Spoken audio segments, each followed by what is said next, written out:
بسم الله الرحمن الرحیم حامدا ومصلیا ومسلما اما بعد.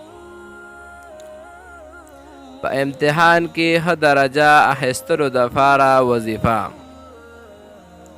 کم طالبان یا طالب علمانې چې په امتحان کې ښه درجه اخیستل غواړي نو هغه دې د سوالونو فرچې نړوان دی.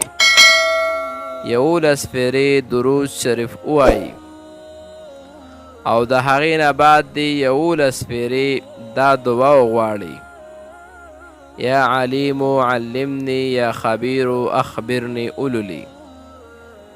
او چې د سره کم امتحاني پرچه ده او کم خپله پرچه ده او کم څومره اشیا چې ورسره دي په کومو څیزونو باندې لیکل کوي نو دا دعا چې کله ووایي نو دا دې هم په هغې باندې چوف کړي او د هغې نه بعد دې په خپله پرچه باندې بسم الله کړي.